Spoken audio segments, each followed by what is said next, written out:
lumalabas ay Diyos ang Panginoong Jesucristo nung narito sa lupa at dati Diyos na nasa langit na nagkatawang tao, nung siya ay namatay at bilong binuhay ng Diyos, umakyat sa langit, naluklok sa kanan ng Diyos, ano ngayon ang Kristo nung siya ay nasa kanan ng Diyos? O, pakinggan mo, pareho sila ng grado. 111.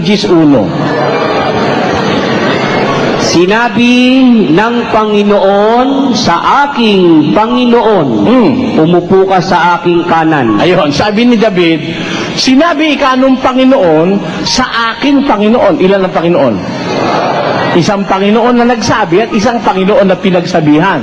Ang sabi ng Panginoon, sa aking Panginoon, umupo ka sa aking kanan. Tata mo? Di pareho sila ng grado nung nasa langit na, pareho silang Panginoon. Panginoon yung Ama, Panginoon din naman yung nakaupo sa kanyang kanan. Eh, sino ba yung nakaupo sa kanan? Basa, pakinggan niyo kung sino yung nakaupo sa kanan. Kung kayo nga'y muling binuhay na kalakip ni Kristo, ay hanapin ninyo ang mga bagay na nangasa itaas, na kinaroroonan ni Kristo, na nakaupo sa kanan ng Diyos. Ayun, nakaupo pala si Kristo sa kanan ng Diyos. Tanungin natin ng Diyos, Diyos, yung pinaupo mo sa kanan mo, ano yan? Ang Diyos ang tanungin natin, ha? Pinaupo mo si Kristo sa kanan mo, ano ba yung nakaupo sa kanan mo? Pwede sumagot? Tinan mo ang sabi ng Diyos, ha? Hindi, ikaw, ang Biblia sasagot. Ako nagtatanong, di Biblia sasagot, hindi ikaw. Kung ikaw ang pasasagutin ko, hindi na ako pupunta sa lipa, kapatid. Ha? Di ba? Ang tanong ko, nung paupuin ng Diyos si Kristo sa kanyang kanan, ano ang tawag nung Ama o nung Diyos doon sa nakaupo sa kanan niya? 1:8 ng Ebreo. Ngunit tungkol sa anak ay sinasabi. Tungkol sa anak, sinasabi, ang nagsasabi yung Ama. Ano sabi nung Ama sa anak? Ang iyong luklukan, O Diyos, ay magpakilanman. Nakita mo, ang tawag ng Ama sa anak, Diyos. Ang iyong luklukan, O Diyos, ay magpakailanman. Sabi nung Ama sa kanyang anak. Ay, Brother Eli, doon sa 80 ng awit, talatay 17.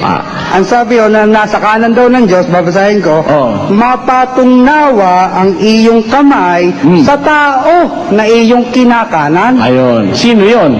Ang nasa kanan daw ho ng Diyos ay hindi Diyos at tao. Mali, kapatid. Walang ganun ang nabasa mo. Basahin ko ulit. Ulitin mo. Mapatungnawa ang iyong kamay sa tao na iyong kinakanan. Kinakanan, hindi ka nasa kanan. Iba yung kinakanan sa nasa kanan. Huwag mong bibiglain. Ha? Huwag bibiglain. At saka yan, tao yan. Tao yan. Ano? At ang panalangin, mapatungnawa ang iyong kamay sa tao na iyong kinakanan. Hindi si Kristo yan. Kasi si Kristo, bago pumanik sa langit, pinatungan na ng kamay ng Diyos. Eh yan, hindi pa napapatungan eh. O, paano naman? Mapatungnawa. Hindi pa napapatungan yan. Paano sasabihin si Kristo yan? O, yan ang iniligaw ka ng pastor mo sa Iglesia ni Kristo. Ay, di ako iglesia ni Cristo. Hindi, yun ang punta riyan. Naligaw ka dyan, kapatid.